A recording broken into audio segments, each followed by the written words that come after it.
We start with breaking news of Russia's president ordering a temporary ceasefire to the war in Ukraine for Orthodox Christmas. The Kremlin announcing the ceasefire last hour. It follows an appeal for a 36-hour truce by Patriarch Kirill, the head of the Orthodox Church in Moscow, to allow Orthodox Christians to attend services Friday and Saturday. It is notable that Kirill has been a vocal supporter of Russia's war and is feuding over that stance with Pope Francis, who calls it Russian expansionism and imperialism. Scott McLean is back with us this hour from Kyiv, and we've also got international diplomatic editor Nick Robertson in London for us. Scott, I want to start with you. Patriarch Kirill spoke about this ceasefire earlier for Orthodox Christmas. Putin, the Kremlin, now agreeing to it. We still haven't heard from the Ukrainians. Actually, Lenny, I'm literally reading this for the first time. It's literally come in a Ukrainian response to this appeal to have a ceasefire, the Kremlin agreeing to what Patriarch Kirill, the head of the Russian Orthodox Church in Moscow, had called for, which is a ceasefire beginning noon tomorrow, Christmas Eve, in the Orthodox faith, through the rest of Christmas Day as well. The Russians put out a statement essentially saying, look, the ball's in your court, Ukraine, and we're just getting the first response here. This is from an advisor to President Zelensky. His name is Mihailo Podolak. He is commonly outspoken on many issues, and he said the Russian Orthodox Church is not an authority for global orthodoxy and acts as a war propagandist. The Russian Orthodox Church called for the genocide of Ukrainians, incited mass murder, and insists on even greater militarization of the Russian Federation. So not exactly a direct response, not exactly a confirmation that the Ukrainians plan to go along with this, but clearly a lot of cynicism coming from the Ukrainian side on this. You can imagine how Ukrainian troops are feeling out there on the front lines, having been told things that the Russians were going to do in the past, and then the Russians not keeping their word. The Russians, even before this war began, said they had no plans to invade Ukraine, and look where we are right now. And so I think the Ukrainians are probably feeling pretty cynical about this offer, and that it's not a genuine offer, or that it won't be a genuine ceasefire. So it's hard to imagine that the Ukrainians won't be on guard, even if they're not necessarily launching missiles across the other side of the front line. But again, we're waiting to hear something a little bit more direct, a little bit more firm. Eleni? Yeah, we're waiting for more lines to come in. I want to bring in Nick Robertson, and clearly, as Scott was explaining, there's mistrust because we've seen things fall apart in the past. What are you making of what the Russian Orthodox Church is saying, Kremlin agreeing to the ceasefire and the lines out of Ukraine? Well, President Putin is the one that pulls all the strings in Russia, so there should be no misapprehension that what the Patriarch is saying is what President Putin wants him to say. It's Putin who is under pressure at home, but this is an unpopular war, so anything that he can do to make it look like he really cares about the lives of his troops who are being sacrificed in huge numbers on his orders is something that is going to perhaps slightly alleviate some of the pressure on him back home. So this looks good for President Putin.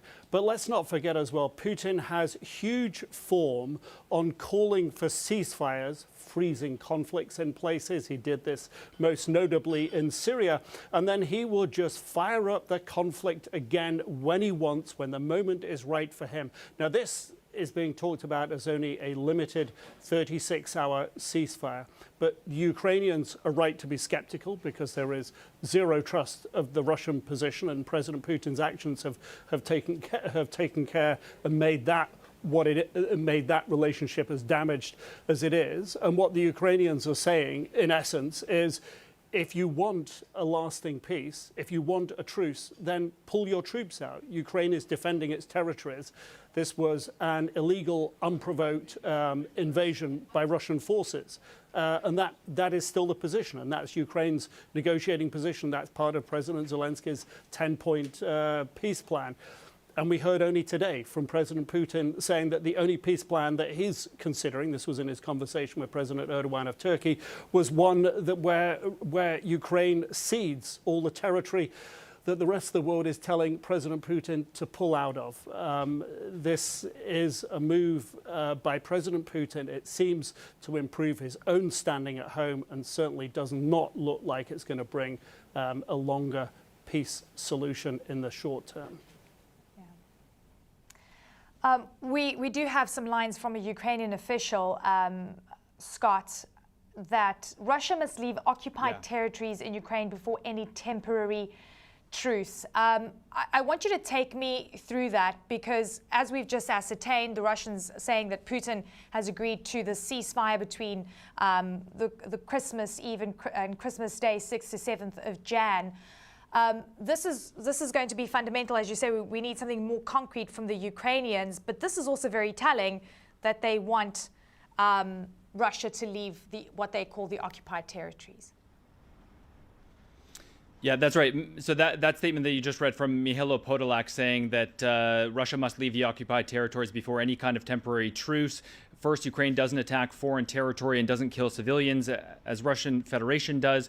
Ukraine destroys only members of the occupation army on its territory. Second, Russian Federation must leave the occupied territories. Only then will it have a temporary truce. Keep hypocrisy to yourself.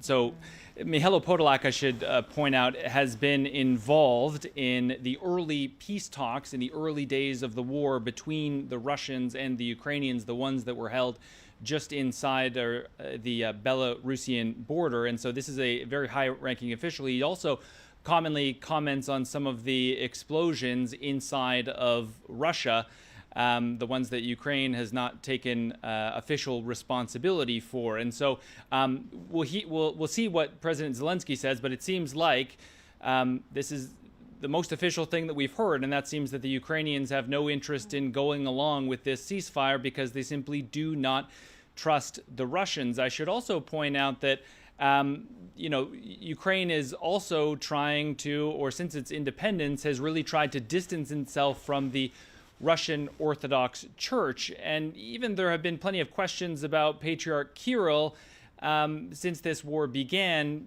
since he's been openly supportive of the Russian invasion of Ukraine. Even in a recent sermon, he said that military service will wash away all sins. So gives you a little bit of a picture about the type of leader we're talking about. Yeah, it does indeed. Scott McLean, Nick Robertson, thank you very much for that update.